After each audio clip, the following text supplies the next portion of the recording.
الخائفين وينجي الصالحين ويرفع المستضعفين ويجزع المستكبرين ويخلق ملوكا ويستخلف آخرين والصلاة والسلام على رسوله الثقلين محبوب رب المشرقين والمغربين جد الحسن والحسين نبينا سيدنا بالقاسم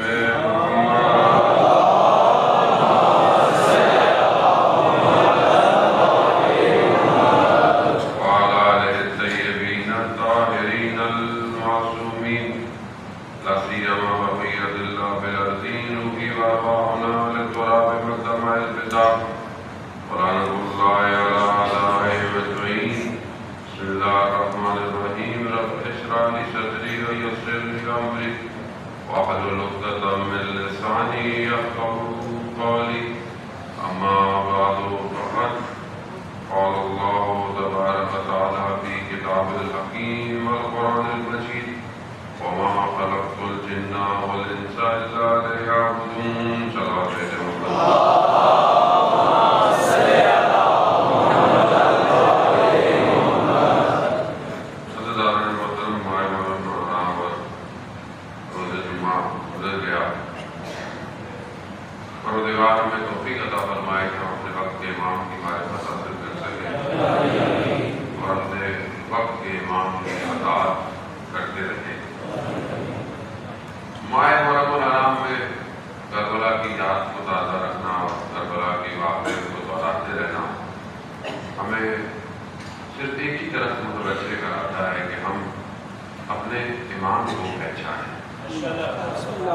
حدیث نبوی بھی ہے کہ جس نے اپنے وقت کے امام کی معرفت حاصل نہیں کی وہ گویا جہالت کی موت جو ہے وہ پڑا۔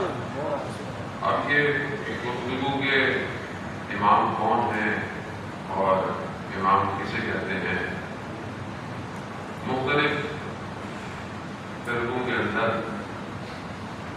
ماہیت امام اور خود امامت کا مسئلہ نہیں ہے، شخص امام کی ایک ہی ہے۔ دو بڑے فرقوں کے اندر صرف فرق جو ہے وہ اتنا ہی ہے کہ امام جو ہے وہ پیدا ہوں گے اور ہمارے نزدیک امام غیبت کے مرتبے میں ہے، شخص ایک ہی ہے، شخص میں فرق نہیں۔ اس کی ضرورت کیوں ہے؟ مگر آج جب ہم یہ گفتگو کرتے ہیں کہ امام کی ضرورت کیوں ہے، دیکھیں جان محترم، دنیا کا نظام جو ہے وہ انسان خود ڈیزائن نہیں کر سکتا۔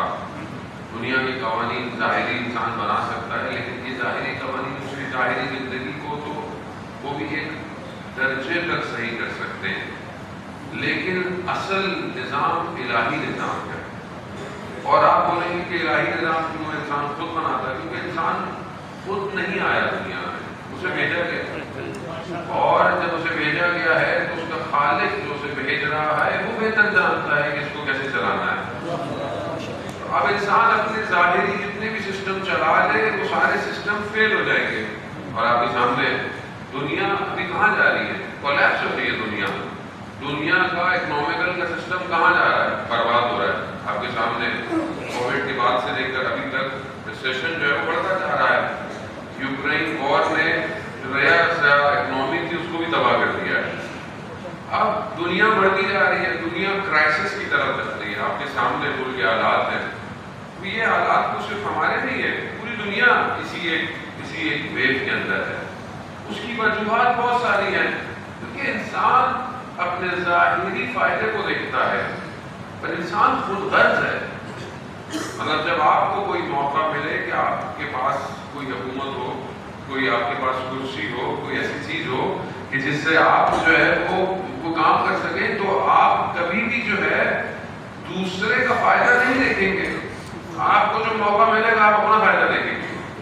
یہی ایک فائدہ اگر کسی ایک گروہ کو ملے گا تو وہ اپنا فائدہ دیکھے گا، دوسرے گروہ کا فائدہ نہیں دیکھے گا۔ اسی طرح یہ ایک حکومت سلسلہ کسی ایک قوم کو دے دیا جائے تو وہ صرف اپنی قوم کا فائدہ دیکھے گی، دوسری قوموں کا فائدہ، اور یہ معاملہ بڑھتا چلا جائے کسی ایک ملک کے پاس ہو تو دنیا کے جو ظاہری بڑے ملک ہیں وہ اپنا فائدہ دیکھیں گے، لیکن اگر انسانیت کا جو سب سے بڑا دشمن ہے وہ کون ہے؟ ابلیس ہے، اور اگر ابلیس نفوذ کر جائے کسی بھی شخص کے اندر، کسی گروہ کے اندر، کسی حکومت کے اندر، تو وہ ان کا بھی فائدہ نہیں دیکھتا۔ توجہ ہے، گھبرائے نہیں، کیونکہ بہرحال امام کی گفتگو آسان نہیں ہے، ہم لوگ عادی ہو گئے، ہمیں کیوں فرق نہیں پڑتا؟ کیونکہ ہماری زندگی گزر رہی ہے، ہمیں کوئی مسئلہ ہوتا ہے دینی تو مولانا سے سن لیتے ہیں، ہمارا کاروبار چل رہا ہے، ہمارا گھر، ہمیں امام کی کیا ضرورت ہے؟ جب ہم اپنی طرف دیکھتے ہیں ہمارے اندر وہ شدت کیوں نہیں ہے؟ کیونکہ ہماری زندگی نارمل ہو گئی ہے۔ خدا نہ کرے کہ ہم اس حالت کو پہنچ جائیں کہ ہمیں امام کی تشنگی کا احساس نہ ہو۔ اس کے لیے ضروری ہے کہ ہم یہ دیکھیں کہ پورا عالم مشکل کے اندر ہے، پورا گروہ مشکل کے اندر ہے۔ فرعون کون ہے جو اپنے آپ کو کیا کہتا ہے؟ انا ربکم الاعلی، حضرت موسیٰ کے مقابلے میں ہے، یہاں تک کہ دیکھ رہا ہے کہ جو پانی میں رستہ بنایا ہے دریائے نیل میں یہ موسیٰ کے رب نے بنایا ہے، پھر بھی اپنی فوج کے ساتھ اتر گیا اور جو ہے وہ پانی نے اس کو غرق کرنا شروع کر دیا۔ کس نے اس کو اتنا مجبور کیا؟ ابلیس نے۔ شیطان آخری وقت تک اپنے کارندے کو چھوڑتا نہیں ہے۔ بعد میں قیامت والے دن قرآن بھی کہتا ہے کہ کھڑا ہو بولے گا میں نے تو نہیں کہا، میں نے تو اکسایا تھا، کام تو خود کیا تھا۔ اسی طرح ابھی جو پوری دنیا کا سسٹم ہے، نظام ہے، وہ انسانیت کا دوست نہیں ہے۔ اسے نہیں پتا چلتا کہ کہیں پر لوگ مر رہے ہیں، کہیں بھوکے ہیں، کہیں پر جو ہے وہ جنگ ہے، کہیں مصیبت ہے، کہیں مشکل ہے، اسے کوئی فرق نہیں پڑتا۔ اسے بشریت کو تباہ کرنا ہے، اسے انسانیت کو نقصان دینا ہے تاکہ لوگ دین سے دور ہو جائیں۔ لوگ بولے کیا فائدہ ہے اس دین کا؟ جیسے آج کافی دنیا شور مچاتی ہے، کیا فائدہ ہے اس دین کا؟ کہاں ہے خدا؟ کیوں نہیں خدا مدد کرتا؟ کیوں نہیں خدا کو نظر آتا؟ ایسی باتیں کرتا ہے۔ وہ ظاہر ہے انسان ایسی بات تب کرتا ہے کہ جب مشکل پڑتا ہے۔ مشکل میں تو پھنسے گے آپ جب آپ نے غدیر کے پیغام پر لبیک نہیں کہا۔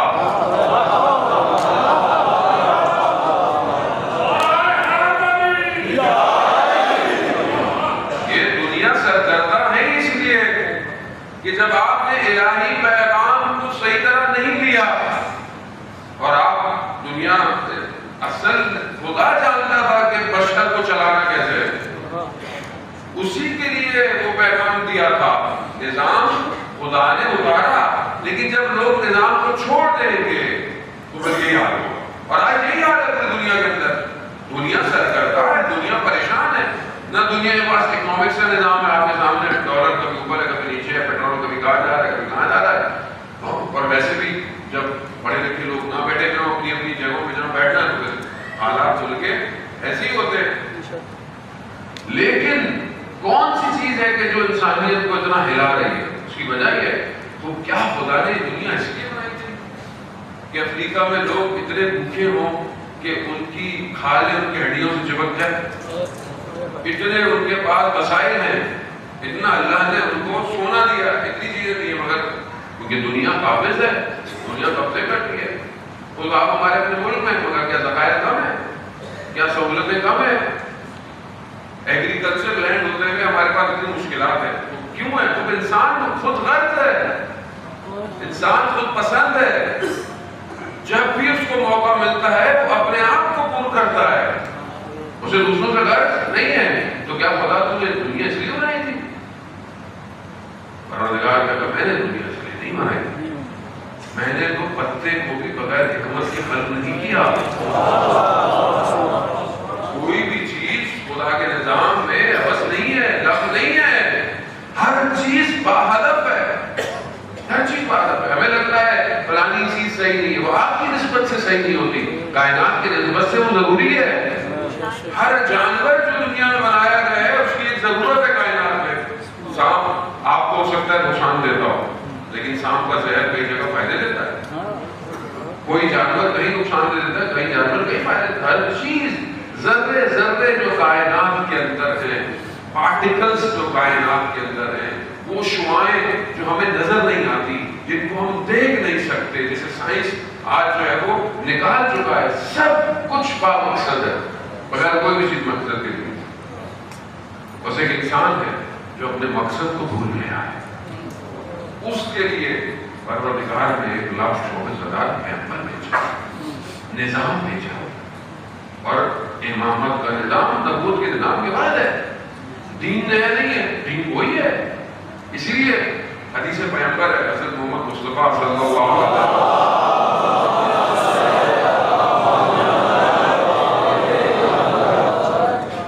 حدیث ارشاد ہوتی ہے، سرکار فرماتے ہیں کہ اے علی، میری اور آپ کی نسبت وہی ہے جو موسیٰ اور ہارون کی ہے، لیکن فرق یہ ہے کہ میرے پاس نبی نہیں آئے گا۔ وَأَنَا مَدِينَةُ الْعِلْمِ وَعَلِيٌّ بَابُهَا، میں علم کا شہر ہوں اور علی اس کا دروازہ ہے۔ آپ شہر میں داخل ہو، ایک قوم ہے جو دروازے کے بغیر آنے کے چکر میں ہے، اور دوسری قوم دروازے کے باہر کھڑی ہوئی ہے۔ واہ واہ واہ واہ، باہر کھڑی ہو کے واہ واہ کرتی ہے، اندر نہیں آ رہی ہے، دونوں نقصان میں۔ اللہ محترم، اندر آنے کو کہا گیا ہے، اندر آؤ، علم کا شہر رسول کی ذات ہے، رسول کی ہستی ہے۔ خود مولا متقیان ارشاد فرماتے ہیں کہ میں نے رسول خدا سے 1000 باب لیے علم کے دروازے، اور ہر دروازے میں 1000 دروازے تھے، مگر ہماری زندگی میں رسول کہاں ہے؟ ہماری زندگی میں سنت رسول کا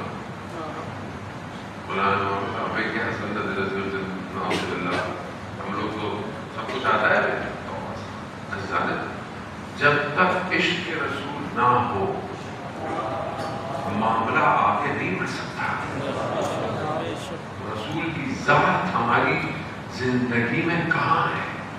24 گھنٹے میں کون سے ایسے کام ہیں جو ہم عشق رسول میں کرتے ہیں؟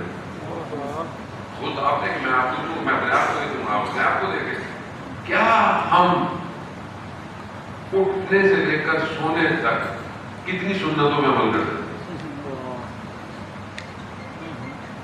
کتنی کتابیں ہم نے رسول کی ذات میں پڑھ لی، سیرت نبوی پر کتنی کتابیں پڑھی زندگی میں؟ اور ابھی باہر آپ پروٹیسٹ نکالتے سب عاشق رسول، دوسروں کی دکانیں چلا دو، روڈ روک دو، بھائی سیرت پہ تو عمل کرو، اپنی ذات کو تو دکھاؤ ایسے کہ تمہیں دیکھے تو پتہ چلے رسول کا ماننے والا ہے۔ خود ہم دیکھیں، مطلب کسی کو کہنے کی ضرورت نہیں ہے، کسی پہ انگلی کیوں اٹھائے آدمی؟ اپنی ذات کو انگلی اٹھائے، مجھے رسول سے کتنی محبت، سارا دین رسول کے گرد گھوم رہا ہے، سب کچھ رسول کے گرد ہے۔ عید مباہلہ کون ہے جو ان سب کو لے کر آ رہا ہے؟ رسول ہے۔ خود دین اترا کہاں پر، وحی کہاں اتر رہی ہے؟ خود مولا متقیان فرماتے ہیں کہ جب ہم جنگوں میں مشکل میں ہوتے تھے تو ہم اپنے آپ کو رسول کی آغوش میں پناہ لیتے تھے۔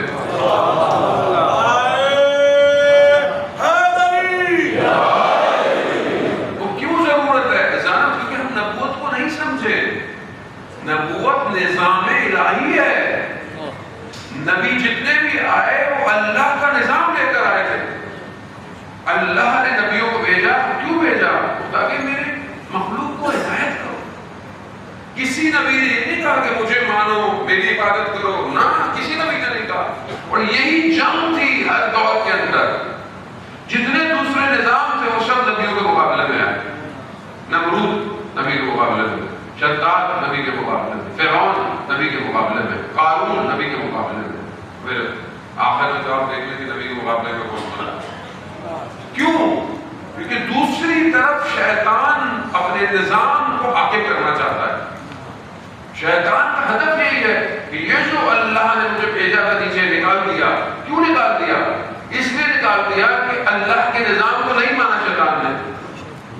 حضرت آدم کو سجدہ نہیں تھا، سجدہ جو حکم دیا وہ امر الہی کا، شیطان سمجھا کہ شاید میں کسی کو سجدہ کر رہا ہوں. نہیں، خدا نے کہا اس جو سجدہ میں گر جاؤ.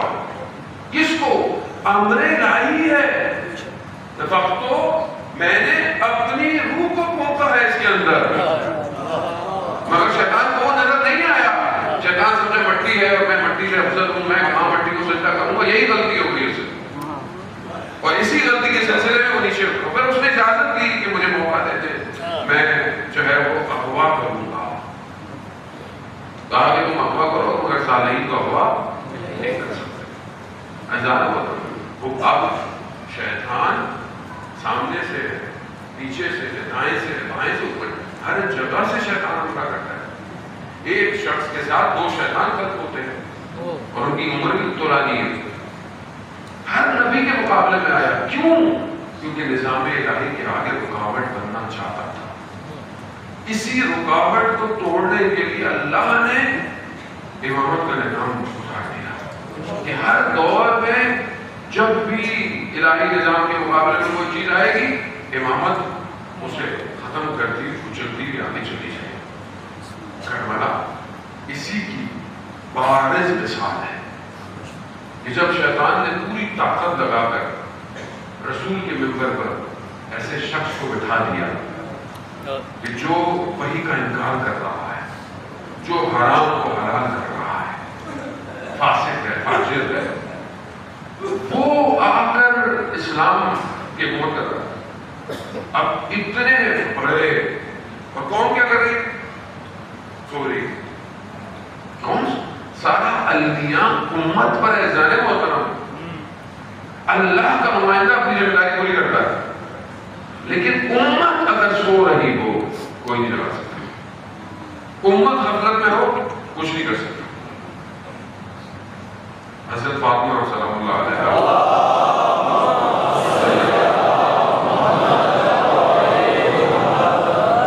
بی بی جنت البقیع میں حضرت حمزہ کی قبر پہ بیٹھی ہوئی. صحابی کا گزر ہوا، اس نے دیکھا کہ بی بی اکیلی ہے، میں موقع ہے میں بی بی سے سوال کر دیتا ہوں. سوال کیا، سوال یہی کیا کہ جب مولا کائنات امام علی امام ہے، امام نے قیام کیوں نہیں کیا؟ اگر بی بی نے فرمایا کہ امام کی مثال کعبے کی جیسی ہوتی ہے. کعبہ چل کر لوگوں کے پاس نہیں آتا، لوگ چل کر کعبہ کا طواف کرتے ہیں.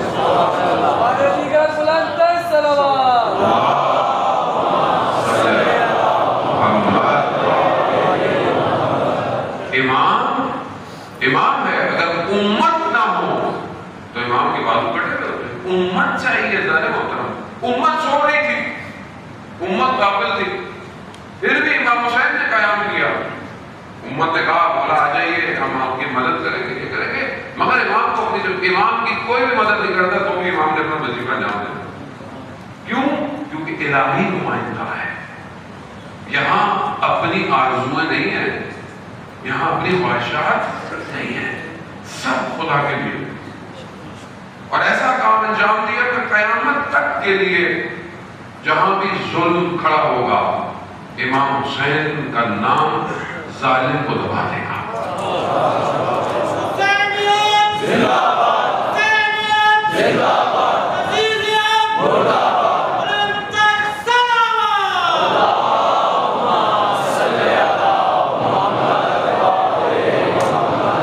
امام کو سمجھنے کی ضرورت ہے. وہ کیوں چند لوگ امام کو سمجھ گئے اور ایک بڑی تعداد امام کو نہیں سمجھی؟ جانتی ہے، سب کچھ جانتی ہے، شجرہ بھی جانتی ہے، حسب نسب بھی جانتی ہے، سب پتا ہے کہ یہ کون ہے، مگر جس طرح امام کو سمجھنا تھا ویسے نہیں سمجھی. امام کے مقابلے میں آ گئی. خدا نہ خاصہ ہم بھی صرف امام کا شجرہ نہیں جانتے. امام کب پیدا ہوئے، امام کہاں پیدا ہوئے، مگر خود امامت کی ضرورت کتنی ہے. قرآن میں باقاعدہ آیات کا تسلسل ہے کہ جو آخری امام کے لیے اتری ہوئی ہے. پروردگار قرآن میں سورہ انبیاء کے اندر ہے، پروردگار نے کہا کہ میں زمین کو اس کے اصلی وارثوں کی طرف پلٹا دیں گے، اس وارث کو پلٹا دیں گے، کیونکہ اصلی وارث کون ہے؟ خدا۔ زمین کس کی ہے؟ زمین تو میری ہے، کہ تم نے پلاٹوں میں بانٹی ہوئی ہے، کہ تم نے ملکوں میں بانٹی، اصل مالک میں ہوں زمین کا، خالق میں ہوں زمین کا۔ وہی اصلی وارث کی طرف پلٹائے گا۔ اگر یہ دنیا اس اسلام کی حاکمیت کو پورا نہیں کرتی تو اس کا مطلب ہے کہ خدا نے پھر صحیح خلق نہیں کیا۔ اسلام نے پوری دنیا میں چھانا ہے، حاکمیت ہونی ہے، لیکن کیسے ہوگی؟ کب ہوگی؟ جب تک ہم خود تیار نہیں ہوں گے، کیونکہ ہم خود گرفتار ہیں۔ اسی لیے کہتے ہیں کہ نظام امامت کسی فرقے کا نہیں ہے۔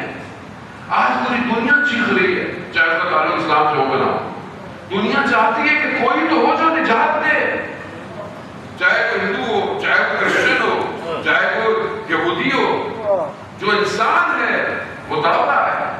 کون دے گا اس ظلم سے نجات میں؟ پوری دنیا کے اندر ظلم ہو رہا ہے، کہیں بچوں کو مار دیا جاتا ہے، کہیں کسی ملک پہ قبضہ کر دیا جاتا ہے، معاشرے میں فساد دیکھیں آپ، برائی دیکھیں آپ معاشرے میں۔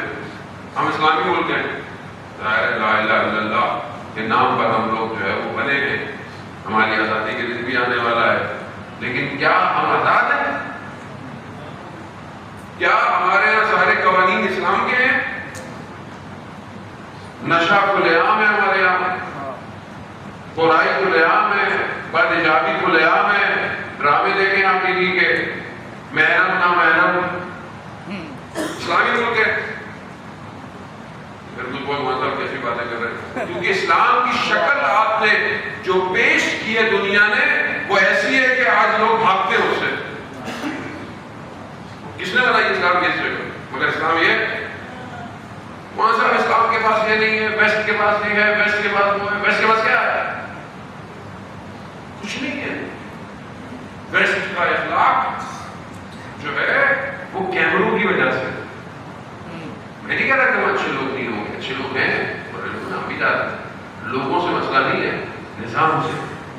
لوگ بات پر مغالطہ کر بیٹھتے ہیں، نظام وہاں پر اگر کوئی آپ سے اچھا کرنا ہے تو دنیا میں کوئی اچھا کرنا ہے، اور اگر آپ کو لگتا ہے کہ لوگ بہت اچھے ہیں تو بعض اوقات اکثر جگہ کیمروں کی وجہ سے لوگ اچھے، ہم پھر بھی بہت اچھے ہیں، ہمارے تو کیمرے کام بھی نہیں کرتے، اس کے باوجود ہم اچھے ہیں۔ ہمارے یہاں تو کیمرے ہوگی تو چور کو بھی پکڑا ہی جاتا تھا، دوسرے کو پکڑا جاتا ہے، فوراً پکڑا جاتا ہے، کہاں سے کہاں چوری، تھوڑی دیر میں نکال پڑتے ہیں وہ۔ ہمارے یہاں تو لوگ امام بارگاہ سے موبائل چوری کر کے جاتے ہیں، کل بھی ایک صاحب نے ہمارا موبائل چوری ہو گیا۔ اب لوگ مجلس سننے آ رہے ہیں، کوئی مولا سے مانگنے آتا ہے کہ مولا مجھے موبائل ہی دے دے۔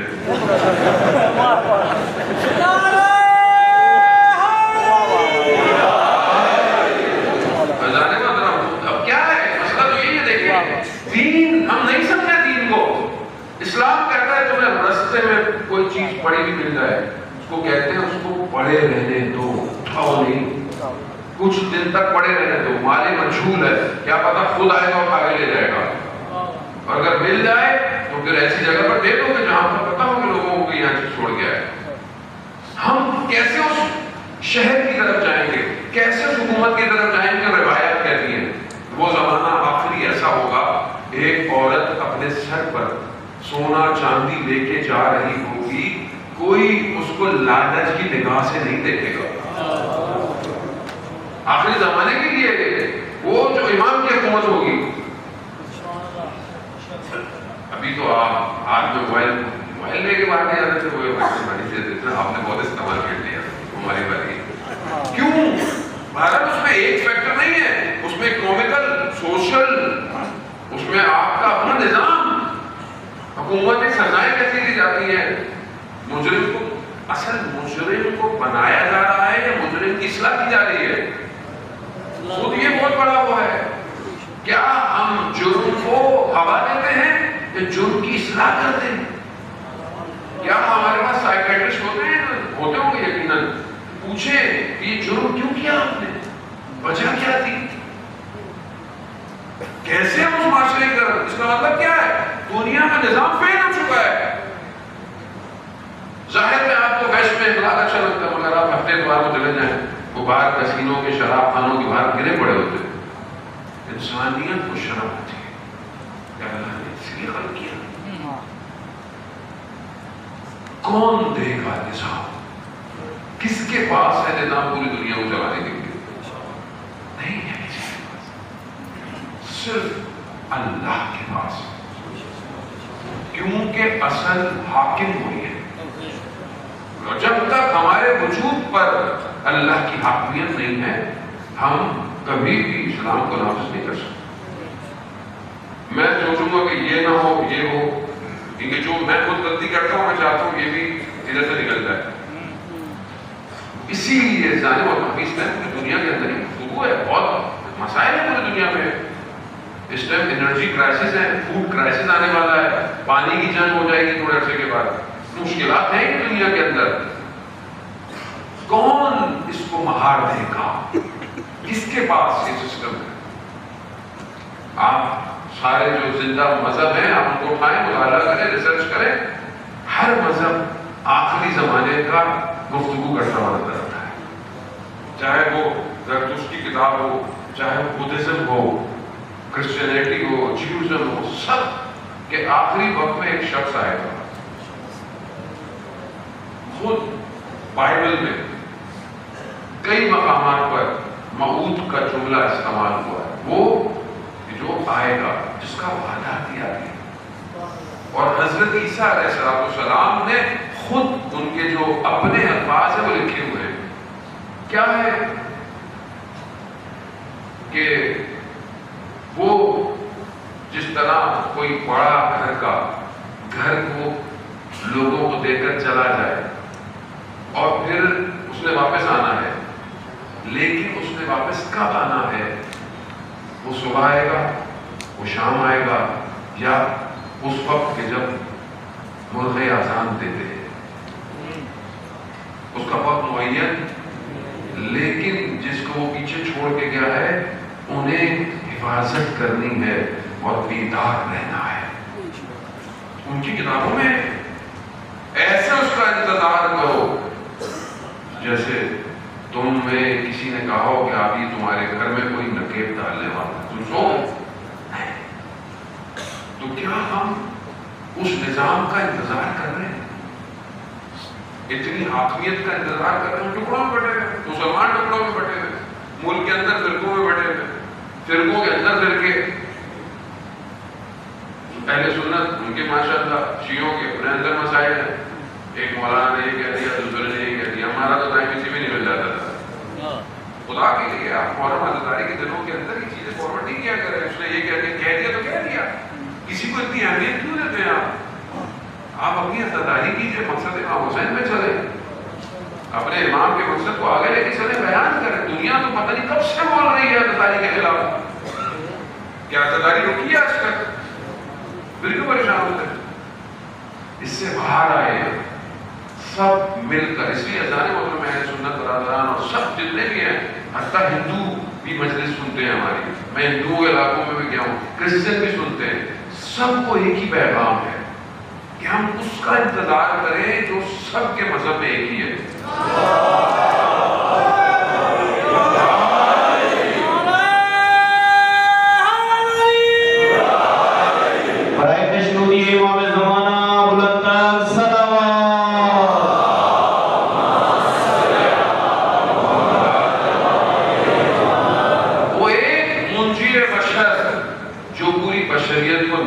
دے گا، کوئی اور نہیں ہے، وہ رسول کے خاندان سے، کوئی اور ہے ہو نہیں سکتا، وہ معصوم ہے، وہ امام ہے۔ تنزل الملائکۃ والروح، ملائکہ نازل ہوتے ہیں، کب نازل ہوتے ہیں؟ شب قدر میں۔ کس کے اوپر نازل ہو رہے ہیں؟ آپ کے اوپر، میرے اوپر، کسی جگہ کے اوپر؟ کوئی تو ہے جو اس راز کو تحمل کرتا ہے،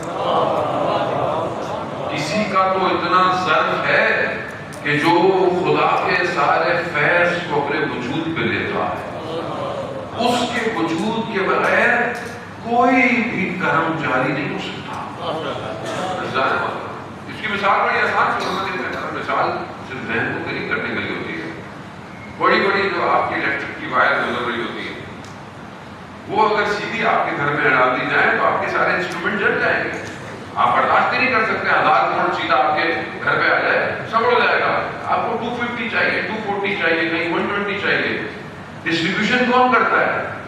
وہ پی ایم کی کرتی ہے, جو پی ایم کی لگی ہوئی ہے آپ کے گھر کے باہر, گلی کے باہر, محلے کے باہر, وہ ڈسٹریبیوٹ کرتی ہے اس ہائی پاور کو.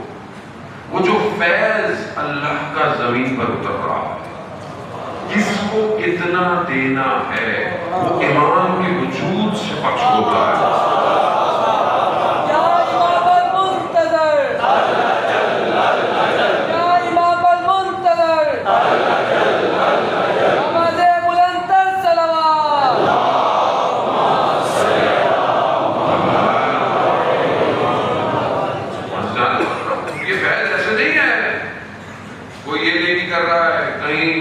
پھولوں میں خوشبو ہے, کہیں جو ہے وہ ہوائیں چل رہی ہیں, یہ سب اس واسطہ فیض کے ذریعے سے. ہم اس کا انتظار کریں. ایک شہر تہران میں آیت اللہ شمس الدین بتاتے ہیں کہ اس شہر میں 8 جوان تھے جو امام سے بہت محبت کرتے تھے. ہر ہفتے وہ پہاڑوں میں چلے جاتے تھے اور آپس میں مل کر دعائیں پڑھتے تھے, مناجات پڑھتے تھے امام کو یاد کرنے کے لیے, اور پھر واپس آتے. اور سالوں سے ان کا یہ سلسلہ جاری تھا. اور ایک شخص کوئی نہ کوئی ان میں سے کوئی نہ کوئی کھانے کی چیز لے آتا تھا, کہ سادی سی روٹی ہے, کوئی چیز. کیونکہ ہمارے آپس میں امام کے لیے انشاءاللہ ہم نے دعائیں خطبہ پڑھی ہوگی. دعائیں خطبہ کے اندر ہم یہ کہتے ہیں کہ کوئی ہو ایسا کہ جس کے ساتھ مل کر میں امام کے لیے گریا کروں. کوئی ایسا ہو نا, یعنی آپ کسی کے لیے روئیں کہ وہ نہیں آیا ابھی تک, کوئی تو ہو آپ کا ایسا دوست جس کے ساتھ مل کر آپ اس کے لیے گریا کریں. یہ 4 دوست ایسے کرتے تھے. ایک دن یہ پہنچے تو دیکھا کہ ایک کوئی سید جو ہے وہ اس کے پاس آ گیا. انہوں نے دیکھا, انہوں نے کہا دعا پڑھ دیں. انہوں نے دعا پڑھی. جب سب ہوا تو اس سید بزرگوار نے کہا کہ آج کھانا میری طرف سے, اپنی ہوا ہٹائی اور کچھ کھانے کی چیزیں دی. تو لڑکوں نے جوانوں نے کہا کہ آپ کون ہیں, آپ کی آواز اتنی دل نشین ہے, آپ اتنے نورانی ہیں, آپ کی شخصیت اتنی دلچسپ ہے, کھینچتی ہے, ہم آپ کو کہاں ڈھونڈیں اگر ہمیں آپ سے ملنا ہو. تو آواز آئی, میں وہی ہوں جس کے لیے تم ہر ہفتے جمع ہوتے ہو.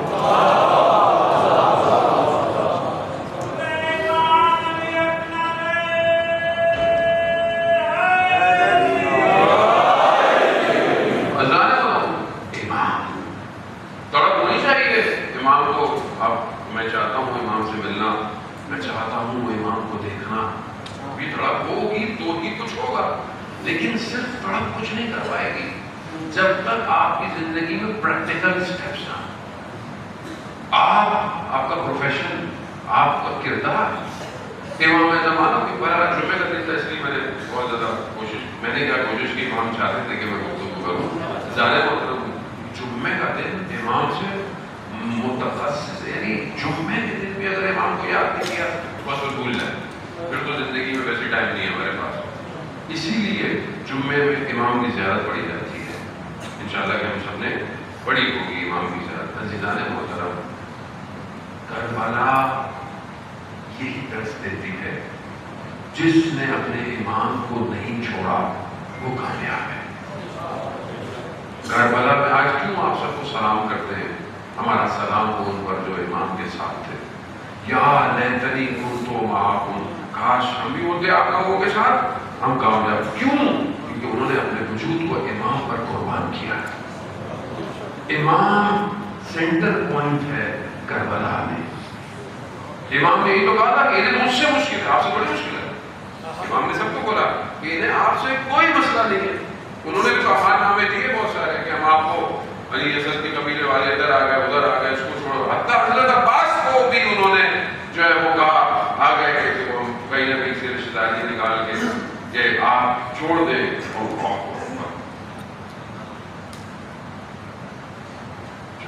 مشکل امام حسین سے تھی.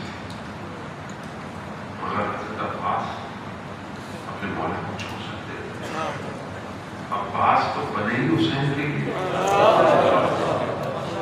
عباس تو آئے دنیا میں حسین کے لیے، بغیر امام حسین کے حضرت عباس کہاں پورے ہوتے؟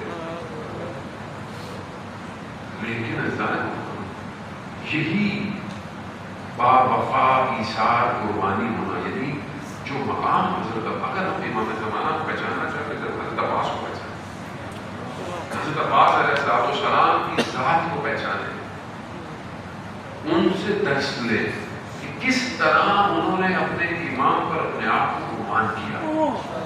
معصوم خود روایت فرماتے ہیں، معصوم کی روایت چوتھے امام سے روایت ہے، چھٹے امام سے روایت ہے، کیا روایت ہے کہ جو حضرت عباس کا مقام ہے بہشت میں ہوگا، سارے شہداء غبطے کھائیں گے کہ کیا مقام ہے، اور خود معصوم کہتا ہے کہ میں گواہی دیتا ہوں، زیارت میں پڑھتے ہیں کہ آپ نے اپنے مولا کے ساتھ وفا کی ہے۔ معصوم جسے یہ کہتے کہ وفا کی ہے تو کتنا وفا ہوگا، اطاعت۔ کوئی تاریخ نہیں لکھ پائی کہ حضرت عباس نے مشورہ دیا ہو، مشورہ کوئی نہیں۔ عباس خیمے لگا دو، عباس خیمے لگا دو، عباس صرف حسین ہے، عباس اتنا حسین میں ضم ہے کہ عباس نظر نہیں آتا۔ یہ چاہتا ہے امام۔ میں تو جب بھی حاضری دیتا ہوں، خدا آپ سب کو بھی حضرت عباس کی زیادہ نصیب فرمائے، جب بھی موقع ملتا ہے خدا توفیق بھی دیتا ہے، مولا بلاتے ہیں، صرف مولا سے ایک مانگ، ہر دفعہ مانگتا ہوں، وہ یہ ان کا کرم ہے کہ یاد دلاتے کہ یہ مانگا کروں کہ مولا جس طرح آپ اپنے امام وقت کے لیے وفا کی ہے، اطاعت کی ہے، مجھے بھی میرے مولا کی اطاعت دے دیں، سکھا دیں۔ اور کیا چاہیے؟ وقت کا امام ہے۔ پھر میں بات وہی کہوں گا کہ ہمارے نزدیک زندہ ہے اہل سنت کے، میں کوئی فرق نہیں پڑتا، کوئی فرق نہیں پڑتا، پیدا ہوں یا زندہ ہوں، اس سے کوئی فرق نہیں پڑتا، امام ایک ہی ہے۔ حدیث ہے کہ جب تک امام اگر نہ ہو، حجت خدا زمین پہ نہ ہو تو قیامت آ جائے گی۔ حجت خدا ہے، اور یہ اب ہم سب کو احساس ہو جانا چاہیے، کسی کے پاس انسان کی نجات کا نظام نہیں ہے، یہ سب کو آتا ہے۔ آپ سب دیکھ رہے ہیں، ہم ایک دوسرے لڑتے رہتے ہیں، ہم ایک دوسرے راضی نہیں ہیں، ہم ٹکڑوں میں بٹتے جا رہے ہیں، مگر اسلام اس لیے تھا، مگر قرآن، اللہ ایک، رسول ایک، قرآن ایک، پھر ہم اتنے کیوں بٹے ہوئے؟ اس کا مطلب ہے کہ کوئی چیز مسنگ ہے ہمارے درمیان میں، اور وہ چیز مسنگ جو ہے وہ امام ہے۔ اس امام تک پہنچ جائیں، اور جو دنیا کے حالات ہیں، جو روایات ہیں، جو چیزیں کتابوں کے اندر ہیں، حتیٰ دوسروں کی کتابوں کے اندر، وہ یہ بتا رہے ہیں کہ یہ زمانہ آخری زمانہ ہے، یہ جو دور ہے یہ آخری زمانہ ہے۔ لوگ سوال کرتے ہیں مولانا صاحب یوں ہو گیا، یہ ہو گیا، بھائی کتنا زندہ رہو گے؟ دنیا کب تک چلے گی؟ دنیا کا ختم ہونا ہے کہ نہیں ہونا؟ القاریات و مالقاریات، یہ سب ختم ہو جائے گا، ایک دن تو ختم ہونا ہی ہے، بس یہ ختم ہونے کی طرف جا رہی ہے دنیا۔ ہمیں اپنے آپ کو بچا کے رکھنا ہے کہ ہمیں حق پہ مرنا ہے، بس اپنے امام کو بچانا ہے۔ یہ نہ ہو کہ خدا نہ خواستہ کربلا ہو اور ہم امام کے پاس نہ جائیں، ہم امام سے دور ہو جائیں اور ہم اپنے مولا سے آ کے مولا وہ میں اپنی زندگی میں مصروف تھا۔ نہیں، وقت کا امام امت کا انتظار کر رہا ہے، امت چاہیے۔ بعض زمان کہتے ہیں مولانا 313 نہیں ہوئے ابھی تک، 313 ہے نا، جو جنگ بدر میں 313، وہی آخری امام کے صحابی جو ہیں وہ 313 ہیں، وہ 313 کمانڈر ہے، اس کے نیچے 10,000 15,000 کا لشکر ہے، امت وہ ہے، امت چاہیے۔ پوری دنیا میں حکومت ہوگی، حکومت کیسے چلے گی؟ جا رہے آٹو پہ تو نہیں چلے گی نا، انسان چاہیے، دماغ چاہیے، دماغ، برین چاہیے، یاد رکھیے گا، وسائل کے ساتھ برین چاہیے، اتنی وسعت کو کھڑا رہے مشکلات کے اندر۔ 2 سیڑھیاں چاہیے، بس میں آپ کی زحمتوں کو تمام، وقت کے امام کو 2 سیڑھیاں چاہیے۔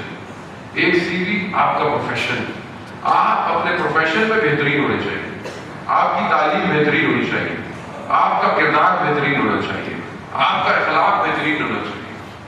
دوسری سیڑھی، آپ قرآن پڑھتے ہو، آپ نمازیں وقت پڑھتے ہو، آپ تہجد پڑھتے ہو. نہیں پہنچ سکتے جو جوان رات کو کھڑا نہیں ہو سکتا خدا کے لیے 2 رکعتیں پڑھ لے، وہ میدان میں امام زمانہ میں نہیں کھڑا ہوگا. جو اپنی نیند کو کم نہیں کر سکتا خدا کے سجدے کی خاطر، وہ اپنی جان کیسے قربان کرے گا خدا کی؟ امام تک پہنچ. یہ 2 چیزیں انسان اپنے وجود میں حاصل کرے. وہ اس جوان کی طرح یہ آشان اللہ تھے اور اپنے گھر میں جو ہے وہ رینوویشن کر رہے تھے، تو گھر میں مزدور بھی کام کر رہے تھے، مختلف مزدور تھے. ایک جوان تھا ان کے گھر میں جو مزدور تھا. جب کھانے کا وقت آتا تھا، نماز کے وقت، یہ چھٹی دے دیتے تھے کہ بھائی یہ نماز کو کھانے. سب لوگ پہلے کھانے پہ جاتے تھے مگر یہ جوان پہلے نماز پڑھتا تھا. اس کی رفتار کردار سے انہوں نے کہا کہ یہ عام لڑکا نہیں لگتا.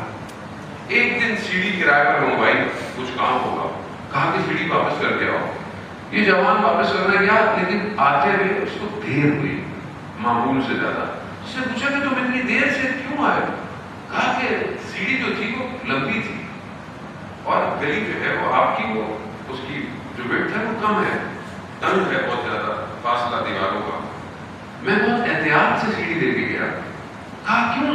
کہا کہ اگر کسی کی دیوار میں سیڑھی ٹکرا جاتی تو اس دیوار وہ اس شخص کی تھی، حق الناس تھا، میں یہ حق کہاں سے ادا کرتا؟ میں آرام سے سیڑھی لے کے گیا کہ کسی کی دیوار پہ نہ ٹکرائے. تو آیت اللہ وہ سمجھ گئے. کہا تمہاری کبھی امام زمانہ سے ملاقات ہوئی ہے؟ اس نے بولا ہاں، چند دن پہلے امام کسی شہر آئے ہوئے تھے. جو حق الناس کا خیال کرتا ہے، جانے محترم، گناہ توبہ سب معاف ہو جائے گا.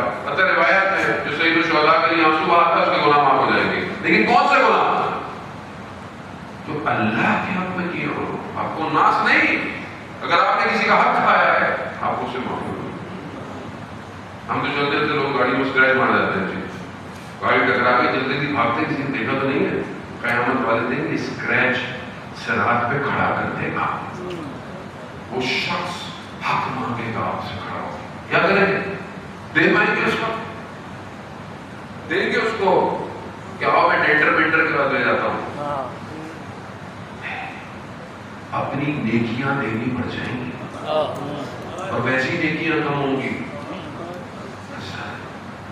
آگے نہیں، فرار نہ کریں. اس ہفتے فرار کی طرح آیت اللہ نفوذ کی اسمانی خدا ان کے درجات بلند فرمائے. جانے محترم، مولا کے حرم کے صحن میں دیکھا شخص تھا، مشہور تھا، اتنا لوگوں کو تنگ کرتا تھا، لوگ بھاگتے تھے اس سے، گھبراتے تھے اس سے. اس کا نام عبد فرار تھا کہ جو دیکھتا ہے بھاگ جاتا ہے. آیت اللہ نفوذ کی اسمانی کے سامنے آ کے دیکھا وہ بھاگ ہی نہیں رہا. کہا آپ کو نہیں پتا میرا نام کیا ہے؟ کہا کیا نام ہے؟ کہا میرا نام عبد فرار ہے. اب آپ دیکھیں ولی کا ایک جملہ، اس لیے کہتے ہیں ولیوں کے پاس بیٹھنا چاہیے. ولیوں کی نگاہ نفس کو بدل دیتی ہے. ایک جملہ اس ولی خدا کا، اس نے کیا کہا؟ کہا کہ تمہارا فرار کس سے ہے؟ تمہارا فرار اللہ سے ہے یا اس کے رسول سے ہے؟ بس ایک جملہ سننا تھا، اس کے قلب پر اتنی ضربت لگی، چلا گیا. دوسرے دن درس شروع ہوا. آیت اللہ اپنے درس میں بیٹھے ہوئے، اللہ پولیس رمضانی 300 ولی بنائے اپنے زمانے میں بیٹھے ہوئے. کہا کہ آج درس نہیں ہوگا، آج ایک ولی خدا کا جنازہ پڑھنے جانا ہے. اب طالب علم پریشان ہے کہ یہ کون سا ولی ہے جو ہمیں بھی نہیں پتا. جب گئے تو دیکھا عبد فرار کا گھر ہے. کہا یہ تو عبد فرار ہے یہ ولی. جب اس کی زوجہ نے پوچھا کہ ماجرا کیا ہے؟ کہا جب سے کل سے یہ واپس آیا تھا کمرے میں بیٹھا اور ساری رات یہی کہنے لگا میرا فرار کس سے ہے؟ اللہ سے ہے یا رسول سے ہے؟ کہا جب صبح اٹھی تو اس کو مردہ پایا، ولی بن کر گیا. کس سے بھاگتے؟ اللہ تو دیتا ہے. امام کو پہچانے, امام کی نگاہیں ہم سب کی طرف ہیں. جس طرح ہم مربعین پر جاتے ہیں, مجھے کسی کا مولا صاحب یہ کوئی وظیفہ بتائیں تو مربعین پہ زیارت پہ جا سکیں. مربعین پہ زیارت پہ جانا, کبھی بھی زیارت پہ جانا ہمارے اختیار میں نہیں ہے. صرف توسل کریں, توسل کریں. وہ بہترین توسل جو میں چند سال سے کرتا ہوں جانے ہوتا, وہ کوئی اور نہیں ہے مگر کرنے کے مسائل پڑے. وہ امام کی وہ چھوٹی بیٹی ہے کہ جس سے آپ توسل کریں. میں اپنے حساب سے, ہر انسان اپنے حساب سے کرتا ہے. میں بیوی سے یہ کہتا ہوں, بیوی آپ چیلوں پہ واپس نہ آ سکی اپنے بابا کی, ہم نہیں آ سکی, سب آ گئے, آپ نہ آ سکی. بس یہ ہاتھ چھوڑ گیا تو بیوی آپ ہمیں اجازت دے دیں, ہم آپ کے بابا کے چیلوں پہ چلے جائیں, ہم آپ کا سلام بھی آپ کے بابا کو دے دیں. حسین کی بیٹی کریم ابن کریم ہے. ایک مسیح کرسچن فیملی تھی شام میں, بچی شدید بیمار تھی, بیٹی بہت بیمار, بہت علاج کا, اس کا علاج ملا. بچی محصور ہے, ہل نہیں سکتی. اس نے دیکھا کہ جو ہے نا کوئی جو ہے وہ ایک دستہ عزاداری کا جا رہا ہے. کہاں جا رہا ہے؟ یہ ایک زندان میں حسین کی چھوٹی سی بچی ہے. چھوٹی سی بچی تو سنا تو اس نے بھی اس بچی سے کہا کہ میری بھی بچی ہے, اگر عزادارہ ہوا تو. اس نے توسل کیا. جب گھر آ کر دیکھا, کیا دیکھا, اس کی بچی صحیح ہو گئی, اس کی بچی کھیل رہی ہے. کہا کیا ہوا؟ کہا ایک بچی آئی تھی اور اس نے مجھے بولا کہ آؤ میرے ساتھ کھیلو. میں نے چل نہیں کہا, نہیں کھڑی ہو جاؤ. کہا تمہاری ماں ہے تو بتا دینا حسین کی بیٹی آئی تھی. چھوٹی سی بچی بہرحال بظاہر میں نے کسی اور طرف, لیکن بہرحال توسل بیوی سے ہی ہے. ہم سب مل کر بیوی کی اس حرم میں اپنے دیروں کو روانہ کرتے ہیں کہ بیوی آج بھی آپ زندان میں ہیں, ہمیں اجازت دے, اپنے بابا سے ہماری سفارش کرے, ہمیں سال چیلوں پر اپنے بابا کی زیارت کروا دے. اس سے بڑا اور کوئی ڈر ہے. بہرحال مناسبت سے چند جملے عزادارہ نے بہرحال آپ نے ذکر کیا, خدا آپ کی گریوں کو. بیٹیاں ویسے بھی بڑی پیاری ہوتی ہیں اور باپ کو تو ویسے بھی بیٹی بہت پیاری ہے. اس لیے امام حسین اپنی بیٹی کی کوئی بات ٹالتے نہیں ہے. عزادارہ نے محترم, وہ بیٹی کہ جو جس حالت میں دنیا سے گئی ہے, وہی بیٹی اس حالت میں دنیا سے جانا چاہیے. اگر باپ کے بدن کی حالت مرتے وقت خراب ہونا تو گھر والوں کو بدن نہیں دکھایا جاتا. لیکن سلام ہو اس بچی پر جس نے اس بریدہ سر کو دیکھا. 13 محرم آج وہ دن ہے نا کہ جب ان بدنوں کو کربلا کی زمین میں سلایا گیا. زہیر ابن کین کی زوجہ نے اپنے غلام کو کفن دے کر بھیجا, ایک کفن دے کر بھیجا. اسے پتا تھا کہ یہ وہاں یہ ہوں گے, کوئی نہیں ہوگا. غلام کو بھیجا کہ جاؤ غلام جا کر اپنے مولا کو کفن پہنا دینا.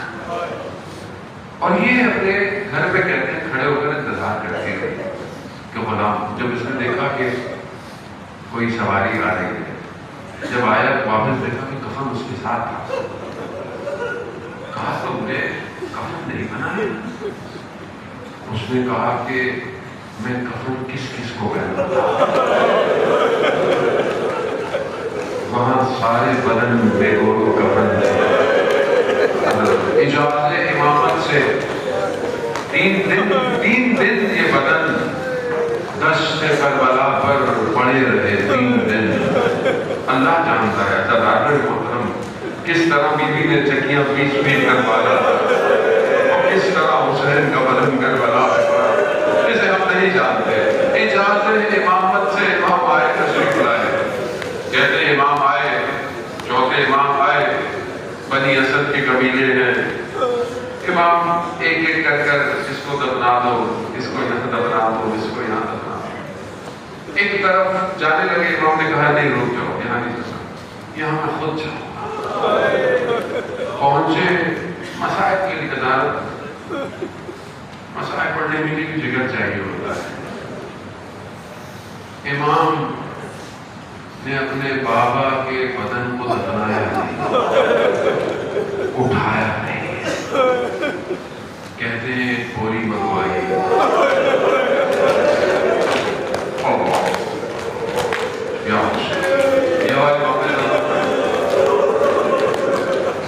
اپنے بابا کے بدن کو سمیٹا. حسین بدن اس حالت میں تھا, اللہ تعالیٰ نے بہت سر بدن میں نہیں کر.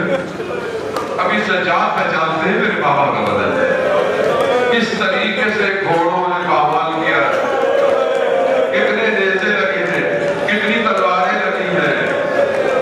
نیزے اتنے تھے, تلواریں اتنی تھی, زخموں کے نشان اتنے تھے. نہ جانے اپنے بابا کے بدن کو سمیٹ کر جو ہے وہ کربلا کی سرزمین میں اتارا ہے. اب جب آپ بھی مردوں کو دفناتے ہیں تو آپ چہرے کو قبلہ کرتے ہیں. اب یہ میرا غریب امام قبر میں اتر کر دیکھ رہا ہے, میں کس کو کہاں کروں, چہرہ تو ہے ہی نہیں.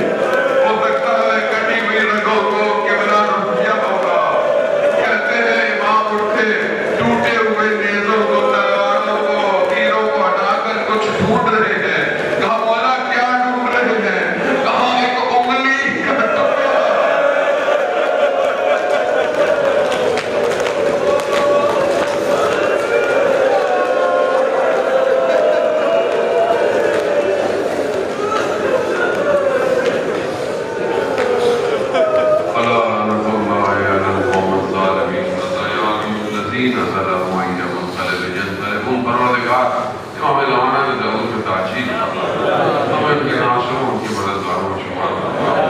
بہت سارے لوگ بیمار ہیں.